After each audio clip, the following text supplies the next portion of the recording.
आपकी बैंक परीक्षा की तैयारी को और भी मजबूत करने के लिए अनअकैडमी आपके लिए ला रहा है कुछ नए स्पेशल बैचेस जो कंडक्ट कराए जाएंगे इंडिया के टॉप एजुकेटर्स के द्वारा। अनअकैडमी है इंडिया का नंबर 1 ऑनलाइन एजुकेशन प्लेटफॉर्म जहां आपको मिलता है मौका देश के टॉप एजुकेटर्स के द्वारा कंडक्ट की जा रही लाइव क्लासेस के साथ साथ फ्री डाउट क्लियरिंग सेशन में हिस्सा लेने का। अनअकैडमी पे आपको मिलेंगे देश के सभी टॉप एजुकेटर्स एक ही प्लेटफॉर्म पर। 25 जनवरी से आ रहा है उद्देश्य बैच आपकी आईबीपीएस आरआरबी प्रीलिम्स की तैयारी को और भी मजबूत बनाने के लिए। उसके साथ ही 25 जनवरी से आ रहा है एसीई बैच आपकी आईबीपीएस पीयू की तैयारी को और भी मजबूत बनाने के लिए। 25 जनवरी से स्टार्ट हो रहा है एक्सेलरेटर बैच जो एसबीआई क्लर्क की एग्जाम 2021 की तैयारी में आपकी मदद करेगा। यहाँ पे इनके अलावा और भी कई बैचेस आ रहे हैं 25 जनवरी से, जिससे आपकी बैंक एग्जाम की तैयारी होगी और भी आसान। अगर आप फर्स्ट टाइम अनअकैडमी पर आ रहे हैं तो यूज़ करें मेरा कोड एग्री10, एनरोल करें इन फ्री टेस्ट सीरीज में और एक्सपीरियंस करें अनअकैडमी प्लेटफॉर्म को। यही नहीं, अगर आप अनअकैडमी का प्लस सब्सक्रिप्शन लेंगे तो इस कोड से आपको 10% इंस्टेंट डिस्काउंट मिलेगा जो ऑलरेडी अप्लाइड होगा। तो आपको अनअकैडमी प्लस सब्सक्रिप्शन और इन टेस्ट सीरीज की लिंक और मेरा रेफरल कोड डिस्क्रिप्शन बॉक्स में मिल जाएगा। Let's crack it.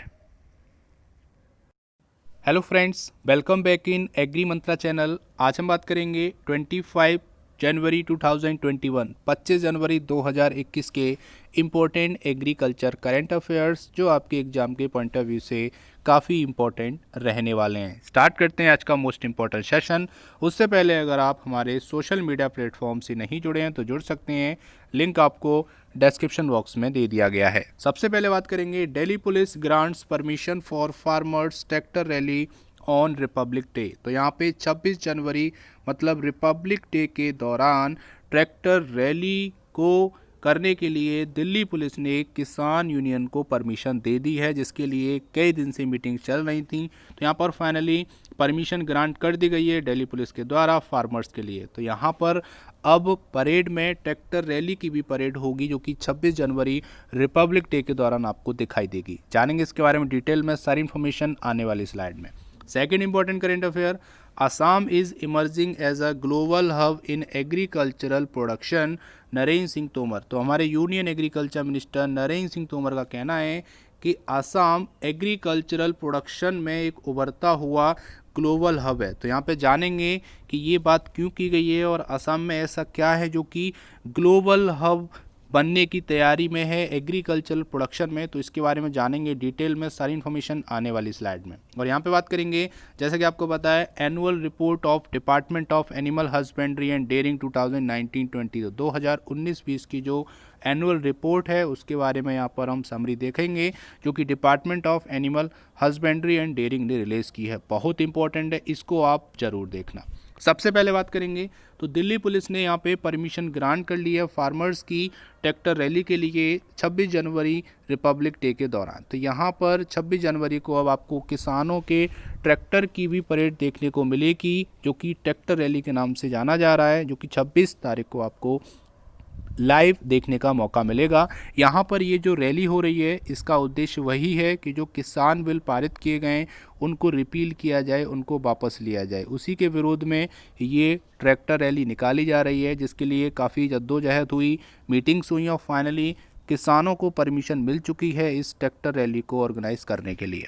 सबसे पहले बात करेंगे तो जो दिल्ली पुलिस है उसने संडे को यहाँ पे परमिशन ग्रांट की है फार्मर्स के लिए ट्रैक्टर रैली निकालने के लिए।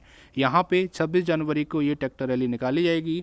संडे को मीडिया से बात करते वक्त दीपेंद्र पाठक जो कि स्पेशल कमिश्नर ऑफ पुलिस हैं इंटेलिजेंस के, उन्होंने यहाँ पर बोला है कि दिल्ली पुलिस एग्री हो गई है, ट्रैक्टर रैली अलाउ कर रही है और यहाँ पे 26 जनवरी को ट्रैक्टर रैली निकाल सकते हैं किसान। लेकिन यहाँ पे उनको मेंटेन करना होगा सैंक्टिटी मतलब पवित्रता और security arrangement of the Republic day celebration. तो यहाँ पे सिक्योरिटी अरेंजमेंट के साथ साथ यहाँ पे सारी चीज़ें मैनेज करने के बाद ही ट्रैक्टर रैली निकालने की यहाँ पे सुविधा या बोल सकते हो परमिशन दी गई है फार्मर्स के लिए दिल्ली पुलिस के द्वारा। यहाँ बात करेंगे तो detailing the plan for the tractor parade, Dipendra Pathak special commission of police said rally on Tuesday will be conducted. तो यहाँ पे मंगलवार के दिन ये रैली कंडक्ट की जाएगी जो कि ट्रैक्टर रैली के नाम से जाना जा रहा है। एमिड tight security after the Republic day celebration, तो रिपब्लिक डे सेलिब्रेशन होने के जस्ट बाद यहाँ पे ट्रैक्टर रैली निकाली जाएगी, वो भी टाइट सिक्योरिटी के साथ। तो यहाँ पे सिक्योरिटी काफ़ी ज़्यादा रहेगी ताकि कोई भी ऐसी बात ना हो जाए इस रैली में जो कि हमारे देश के लिए नेगेटिव हो, उसको ध्यान में रखते हुए यहाँ पे टाइट सिक्योरिटी के साथ यहाँ पे ये रैली निकाली जाएगी। यहाँ पे जो रैली निकलेंगी वो टिकरी बॉर्डर से होते हुए यहाँ पे नागलोई होते हुए फिर निकलेगी आपकी नजफगढ़ और यहाँ पे वेस्टर्न पेरीफेरल एक्सप्रेसवे के थ्रू ये निकलेगी।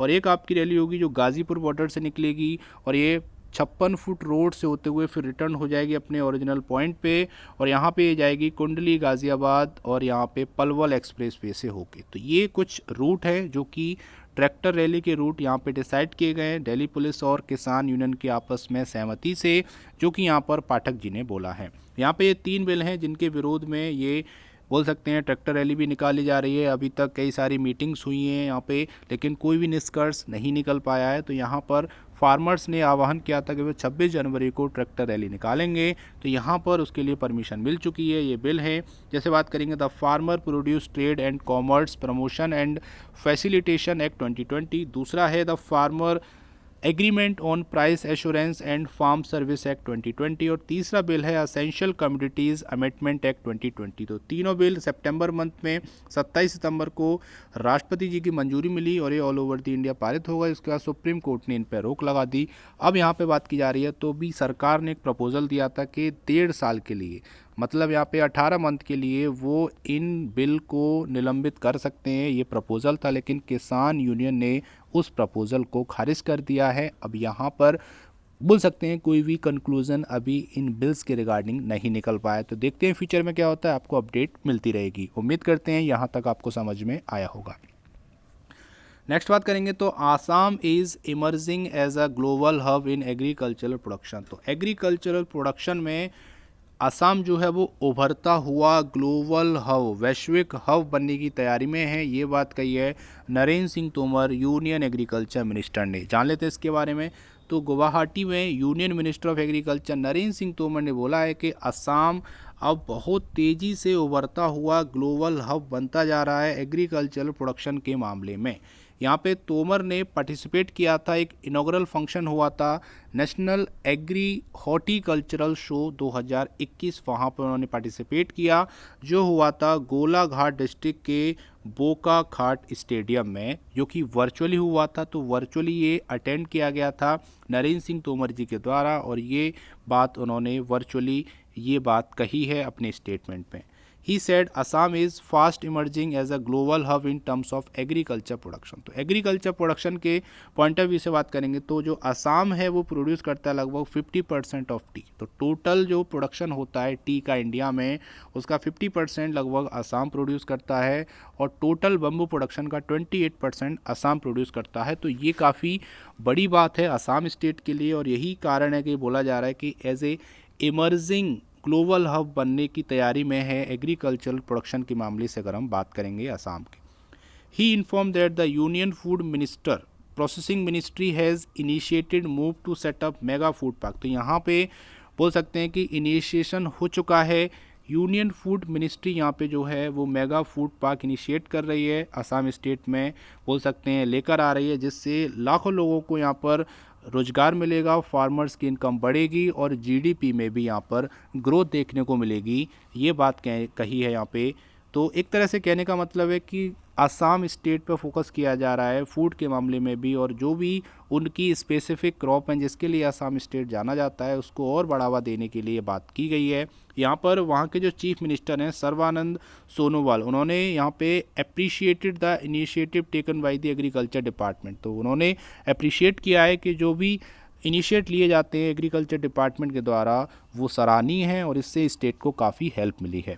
यहाँ बात करेंगे तो उन्होंने ये भी बोला है कि he also urge the farmer to work hard to increase their production and productivity and to realize PM Narendra Modi vision of doubling farmers income by 2020। तो यहाँ पर फार्मर से उन्होंने रिक्वेस्ट की है कि वो हार्ड वर्क करें और प्रोडक्शन और प्रोडक्टिविटी को बढ़ाएं, और वो यहाँ पे रियलाइज़ करें जो पीएम नरेंद्र मोदी जी का विज़न है कि फार्मर्स की आय को डबल करना 2022 तक, उसमें सपोर्ट करें। ये यहाँ पर रिक्वेस्ट की गई है फार्मर से।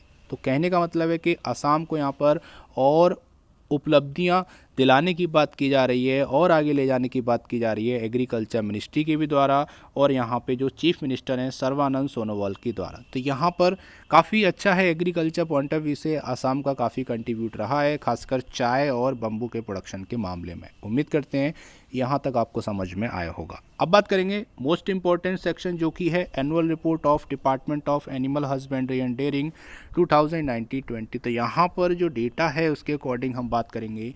तो पहला है हमारा production and per capita availability of egg. तो जानेंगे एग का प्रोडक्शन कितना हुआ है हमारे पिछले सालों में और एग की पर कैपिटा अवेलेबिलिटी कितनी है। सबसे पहले बात करेंगे तो ये आपके क्या है, यहाँ पे बात कर लेंगे।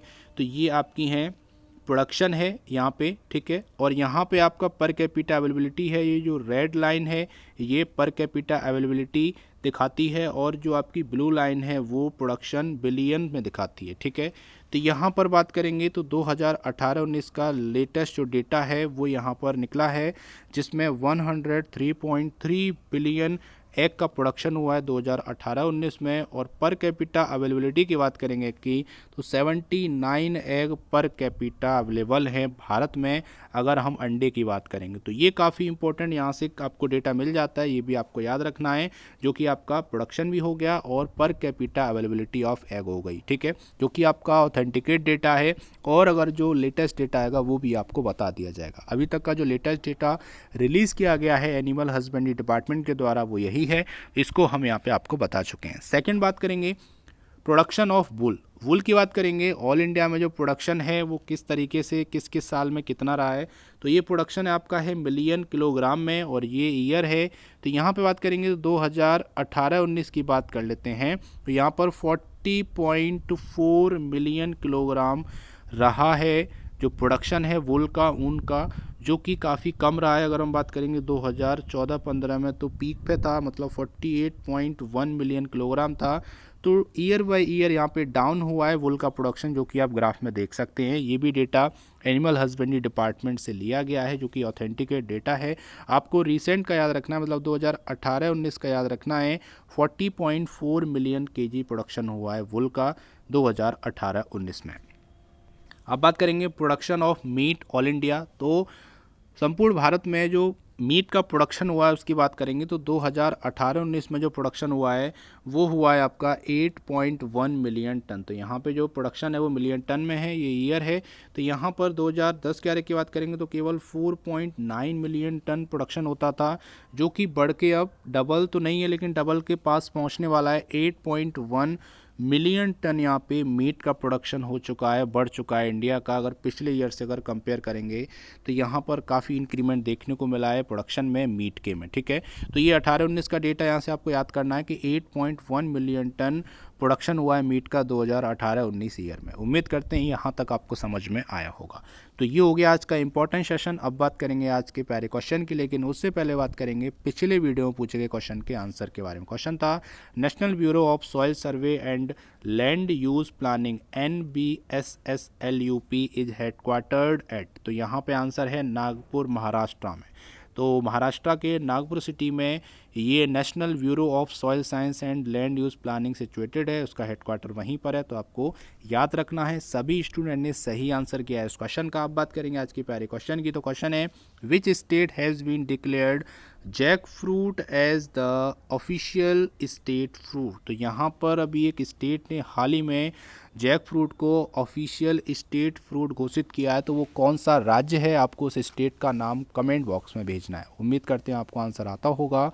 तो जल्दी से टाइप कीजिए आंसर और भेज दीजिए हमारे चैनल पर। हम आपके वैल्यूएबल कमेंट का बेसब्री से इंतजार कर रहे हैं। तो ये था आज का इंपॉर्टेंट सेशन। उम्मीद करते हैं सेशन पसंद आया होगा, हेल्पफुल लगा होगा। वीडियो को एंड तक देखने के लिए आपका बहुत बहुत धन्यवाद।